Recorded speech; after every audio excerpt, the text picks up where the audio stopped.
کنارے ایک بوڑھا آدمی سفید ریش نظر آیا.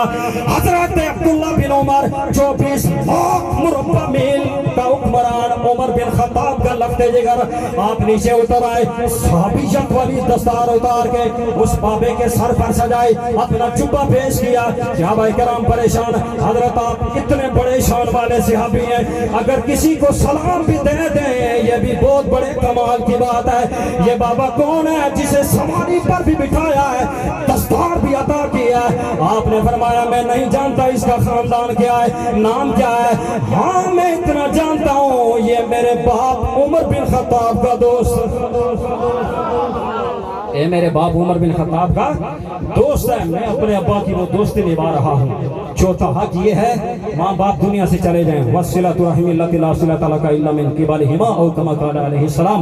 فرمایا ماں باپ کی طرف سے جو تمہیں رشتے ملے ہیں, ماں کی طرف سے جو خاندان ہے, باپ کی طرف سے جو خاندان ہے, اس کے ساتھ جانے کے بعد اسی طرح سلوک کرنا جس طرح ماں باپ دنیا میں کیا کرتے.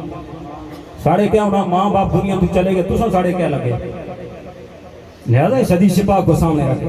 برادران اکرامی قدر, میرے آقا رحمت صلی اللہ تعالیٰ علیہ وسلم نے فرمایا, دار قطنی کی حدیث, فرمایا ان من البر بعد الموت ان تصلی لہما مع صلاتک وتصوم لہما مع صیامک او کما قال.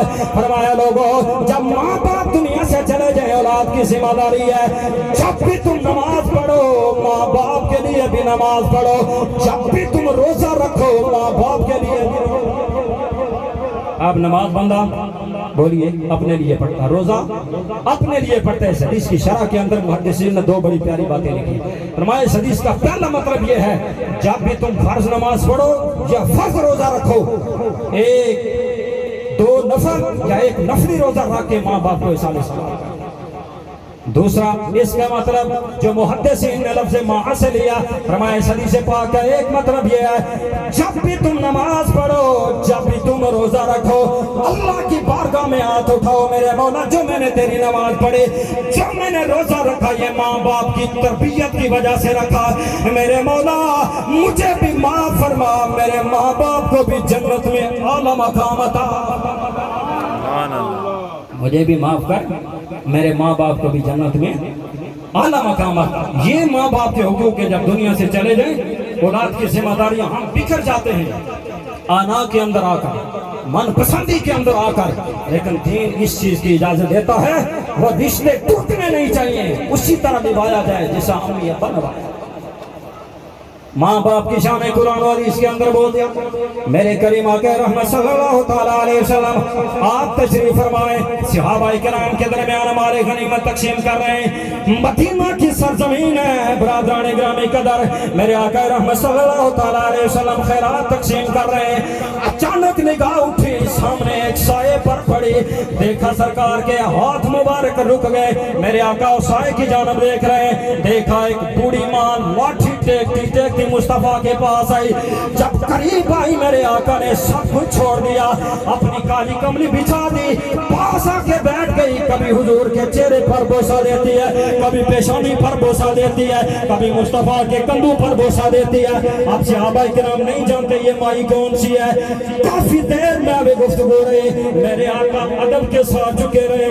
جب واپس جانے لگے, آ کے جناب اعلیٰ صحابہ کرام نے عرض کی, یا رسول اللہ یہ مائی کون ہے, ہم نے کبھی نہیں دیکھی. فرمایا ہاذا امی بعد امی, صحابہ یہ میری ماں کے بعد میری دوسری ماں ہے جس نے مجھے جناب اعلیٰ دودھ پلایا ہے. آج میرے پاس ہے میرے بیٹے محمد, مجھے جناب اعلیٰ اپنے شوہر نے بھیجا ہے. ہمارے یہاں کھانے کے لیے کوئی چیز نہیں, فاقے ہیں, غربت ہے, میرے شوہر حارث نے بھیجا ہے. جاؤ اللہ نے ہمارے بیٹے محمد کو شان عطا فرمائی ہے. ایک روایت کے اندر آیا, میرے آقا نے جناب بلال کو بلایا, فرمایا بلال گھر کے اندر کچھ ہے. عرض کی یا رسول اللہ 20 بکریاں, ایک روایت کے اندر 40 بکریاں. میرے آقا نے اپنی رضائی اماں کے سامنے 40 بکریاں لگا دی. مصطفیٰ نے روانہ کیا, فرمایا لوگوں اگر یہ دودھ پلانے والی ماں کا مقام ہے, پھر جس نے 9 مہینے پیٹ میں رکھا اس کا مقام کیا. اتنی بڑی